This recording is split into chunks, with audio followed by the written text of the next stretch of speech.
Social media activist Piyush Dhanani આજકાલ ચર્ચામાં છે. થોડા દિવસ પહેલા વાયરલ થયેલો તેમનો વિડીયો તમે જોયો જ હશે, જેમાં ઘણા બધા લોકોએ પિયુષ ધાનાણીને રસ્તા વચ્ચે જ ફટકાર્યા હતા. ત્યારે ફરી એકવાર તેઓ વિવાદમાં આવ્યા છે અને આ વખતે પિયુષ ધાનાણી પર શાબ્દિક પ્રહારો મેહુલ બોગરાએ કર્યા છે.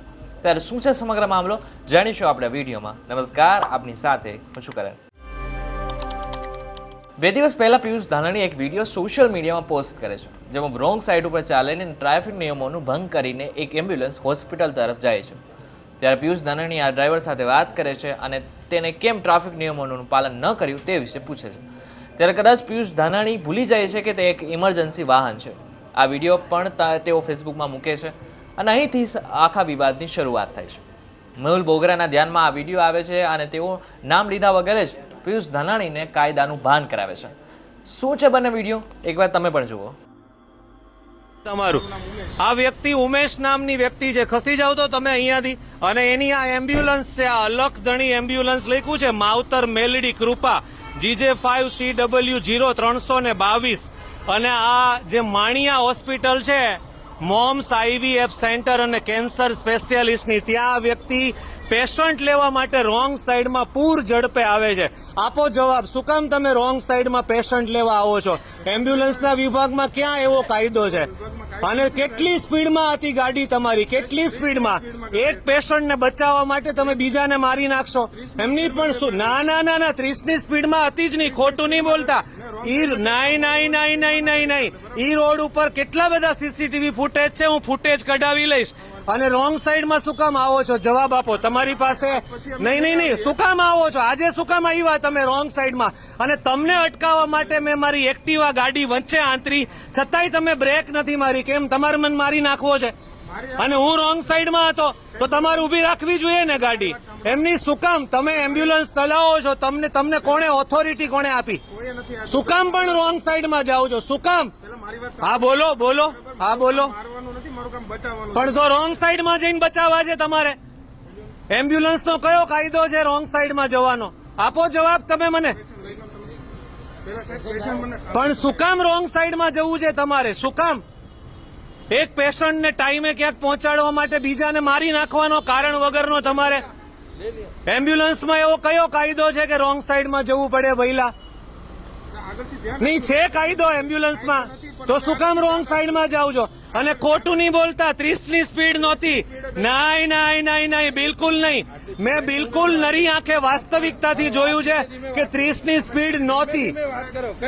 શું કામ જવું છે તમારે રોંગ સાઈડમાં? અરે 30ની સ્પીડ કે 60ની સ્પીડ, શું કામ તમારે રોંગમાં જવું છે? ભાઈ તમારી સાથે કોઈ વાત નથી, ડિસ્કસ નહીં કરતા મારી સાથે. નહીં, અવાજ નહીં કરતા, સેજ પણ અવાજ નહીં કરતા તમે. હા, રોંગ સાઈડમાં લોકોને મારવાનો ધંધો બંધ કરી દો. ના, અરે ગમે તે ઇમરજન્સી હોય એટલે કોઈને મારી નાખવાના, ઇમરજન્સી હોય એટલે નીકળી પડો છો.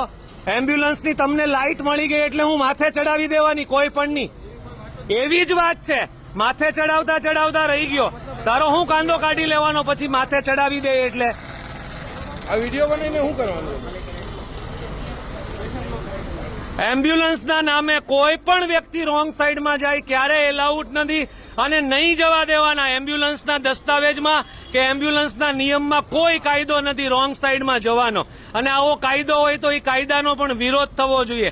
એક પેશન્ટ કોઈ પણ કારણથી બીમાર છે એટલે કોઈ સાજા માણસને રોંગ સાઈડમાં ઠોકીને આગળ જવાનું, એવી આ વાત થઈ. એવી કોણે એમ્બ્યુલન્સ વાળાને ઓથોરિટી આપીશ? આ માણસ બિલકુલ સ્પીડમાં હતો અને એક્ટિવા જેવી ગાડીથી મેં એને આંતર્યો, છતાં એને બ્રેક નથી મારી અને રોંગ સાઈડમાં આ PP માણિયા હોસ્પિટલ જે છે ને એમાં એ પેશન્ટ લેવા માટે આવ્યો છે અને સ્વીકારતો નથી ને પાછો એમ કહે છે કે મારી 30ની સ્પીડ હતી. અરે શેની 30ની સ્પીડ હતી ભઈલા? રોંગ સાઈડમાં જવું અને philosophy ઠોકવાની.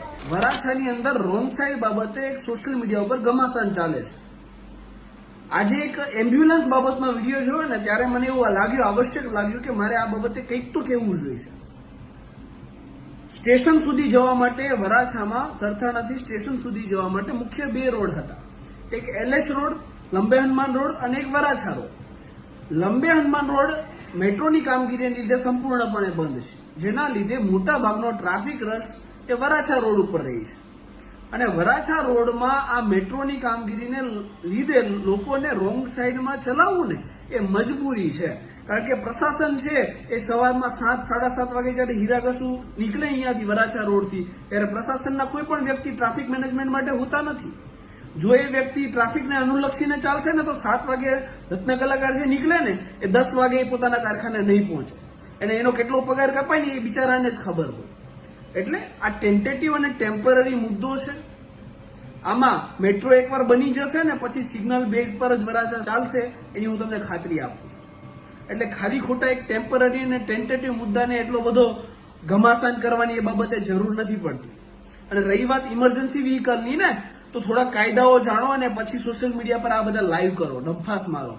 As per motor vehicle regulation 2017 rule 27, emergency vehicle છે જે ફાયર હોય, પોલીસ ડિપાર્ટમેન્ટ હોય, એમ્બ્યુલન્સ હોય, જ્યારે ઇમરજન્સી હોય, લાઈફ એન્ડ ડેથની મેટર થતી હોય ને, ત્યારે કોઈ પણ વ્યક્તિ એ નો સિગ્નલ હોય એને જમ્પ કરી શકે, રેડ લાઇટ જમ્પ કરી શકે, રોંગ સાઈડમાં ચલાવી શકે, ઓવર સ્પીડમાં ચલાવી શકે, વન લેનમાં ચલાવી શકે, અને સ્ટોપેજ હોય ને સ્ટોપેજ એને લેવાનું પણ ના હોય. એટલે એટલી ઓથોરિટી રૂલ 27માં મળે છે. એટલે પેલા કાયદા જાણો, પછી બધી જીકમજીક કરો, અને ઇમરજન્સી વ્હીકલને તમે ઓબ્સ્ટ્રક્ટ કરો ને તો એ મોટર વ્હીકલ એક્ટની 194E મુજબ ગુનો બને છે, જેમાં 6 મહિના સુધીની સજા અને 10,000 રૂપિયા સુધીનો દંડ આની જોગવાઈ છે.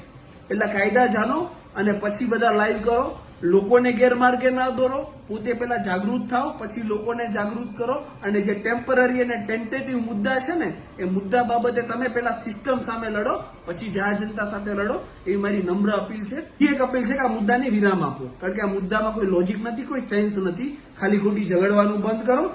વરાછા રોડ એકવાર મેટ્રો બની જવા દો. વરાછાની જેટલી જાગૃત પબ્લિક દુનિયામાં કોઈ જગ્યાએ નહીં મળે, બરાબર? એટલે વરાછાની પબ્લિકને શું કરવું અને શું ના કરવું એ સમજાવવાની જરૂર નથી. ધન્યવાદ. જય હિન્દ. ત્યારે આ બાબતે તમારું શું કહેવું છે? આ બંનેમાંથી કોણ સાચું છે અને કોણ ખોટું છે એમને કોમેન્ટ કરીને ચોક્કસથી જણાવશો. જો આ વિડીયો થકી તમને કોઈ માહિતી મળી હોય તો વિડીયોના લાઇક અને શેર જરૂરથી કરજો તથા અમારી ચેનલ નિર્ભય ન્યૂઝને સબસ્ક્રાઇબ કરવાનું ભૂલશો નહીં. આભાર.